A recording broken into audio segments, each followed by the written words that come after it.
ये डॉट नहीं जानता कि मैं इसे देख रहा हूँ, ये जानता है। Year 1801, Thomas young. एक सिंपल से एक्सपेरिमेंट, एक लाइट सोर्स, एक बैरियर जिसमें 2 स्लिट्स थे और एक स्क्रीन। इतना सिंपल कि आज भी इसे स्कूल में पढ़ाते हैं। लेकिन जो रिजल्ट आया वो 200 साल बाद भी पूरी तरीके से किसी के समझ में नहीं आया। किसी को भी नहीं, आइंस्टाइन को भी नहीं, पेंगुइन को भी नहीं। शुरू करते हैं। अभी इमेजिन करो तुम्हारे सामने बिल्कुल स्टिल पानी है, उसमें एक पत्थर फेंको, देखो क्या होता है। रिपल्स बनती हैं, सर्कल्स बाहर की तरफ फैलती हुई। लेकिन ध्यान से देखो, पानी ट्रैवल नहीं कर रहा है, पानी अपनी जगह पे ही है, बस ऊपर नीचे हो रहा है। जो ट्रैवल कर रहा है वो डिस्टर्बेंस है, एनर्जी है। अब 2 पत्थर फेंको एक साथ, अब दोनों रिपल्स मिलती हैं। जहाँ दोनों वेव्स एक साथ ऊपर हैं, एम्पलीट्यूड बढ़ जाता है। जहाँ एक ऊपर एक नीचे, वेव्स कैंसल आउट हो जाती हैं। सरफेस फ्लैट, इसको कहते हैं इंटरफेरेंस, वेव का सिग्नेचर। अब एक ही सोच लो, एक बैरियर रखो 2 स्लिट्स के साथ, वेव दोनों स्लिट से गुजरती है। हर स्लिट एक नया सोर्स बन जाता है। स्क्रीन पे यही पैटर्न बनता है, bright bands, dark bands. Bright जहाँ वेव्स ऐड होती हैं, डार्क जहाँ कैंसिल होती हैं। सिंपल। अब यंग ने कई एक्सपेरिमेंट लाइट के साथ किया। Same setup, same pattern, exactly same. इस पैटर्न से हम वेवलेंथ कैलकुलेट कर सकते हैं। विजिबल लाइट 400 से 700 नैनोमीटर के बीच होती है। 1 nanometre is 1 billionth of a metre. इतनी छोटी सी चीज़ वेव की तरह बिहेव कर रही है।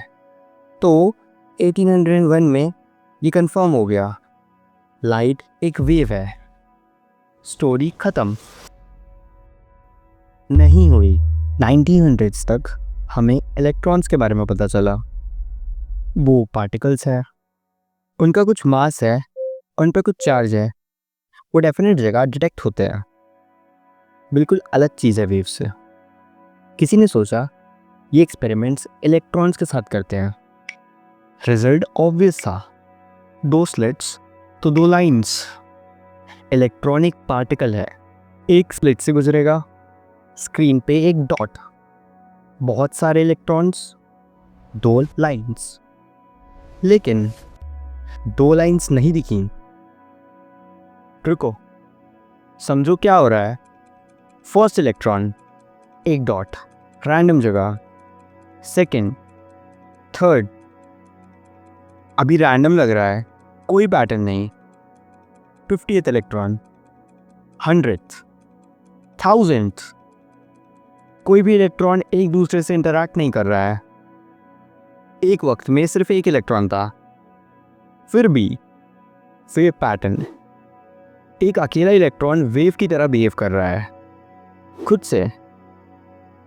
ये नहीं होना चाहिए था। ऑब्वियस सवाल, इलेक्ट्रॉन गया कौन से स्लिट से? दोनों से तो नहीं जा सकता, वो पार्टिकल है, तो एक स्लिट से गया होगा। लेकिन कौन सी? देखते हैं। अब एक डिटेक्टर लगाते हैं। सिर्फ इतना काम है, कौन से स्लिट से गया ये बता दो। कुछ चेंज नहीं करना है, सिर्फ ऑब्जर्व करना है। एक्सपेरिमेंट चलाओ। पैटर्न गायब, डिटेक्टर हटाओ, पैटर्न वापस लगाओ, गायब, हटाओ, वापस। हम कुछ चेंज नहीं कर रहे हैं, सिर्फ देख रहे हैं, और फिर भी पैटर्न गायब हो जाता है। एक सेकेंड रुको, कॉइन उछालो, हवा में है, हेड्स या टेल्स। कॉमन सेंस कहता है आंसर ऑलरेडी डिसाइडेड है, हम बस नहीं देख पा रहे हैं। क्वांटम मैकेनिक्स कहती है इतना सिंपल नहीं है। मेजरमेंट से पहले सिस्टम सुपर पोजिशन में होता है, एक फिक्स आंसर नहीं होता। मेजर करते ही आउटकम मिलता है। यही इलेक्ट्रॉन के साथ हो रहा है। इलेक्ट्रॉन जब ट्रैवल कर रहा था, उसकी एक फिक्स पोजीशन नहीं थी, वो एक प्रोबेबिलिटी वेव था, स्प्रेड आउट।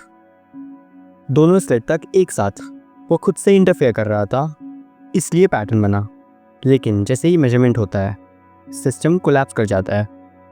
एक स्लिट, एक आउटकम, नो इंटरफेरेंस पैटर्न। इसको कहते हैं वेव फंक्शन कोलैप्स।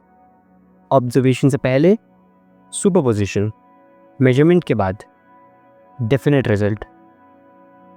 यहाँ फिजिक्स के अंदर ही डिसएग्रीमेंट है। कोपेनहेगन कहता है पूछो मत इलेक्ट्रॉन कहाँ है, क्वेश्चन ही गलत है।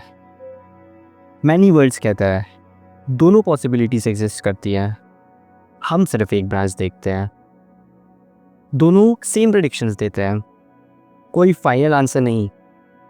क्वांटम मैकेनिक्स अभी भी फुल्ली इंट्यूटिव नहीं है। ये सिर्फ इलेक्ट्रॉन के साथ लिमिटेड नहीं है, एटम्स, मॉलिक्यूल्स, सब के साथ ये बिहेवियर देखा गया है। क्वांटम वियर्डनेस रियल है, और जैसे जैसे एक्सपेरिमेंट्स इम्प्रूव हो रहे हैं ये और क्लियर हो रहा है। तो पुडॉट, जब तक हम नहीं देख रहे हैं कहाँ है? क्वांटम मैकेनिक्स कहता है ये सवाल ही गलत है। पोजीशन तब डिफाइन होती है जब मेजरमेंट हो, पहले सिर्फ पॉसिबिलिटी। और हम भी एटम से बने हैं। तो एक सवाल और, जो हम देख रहे हैं वो क्या देख रहा है? या हम भी बस प्रोबेबिलिटी हैं?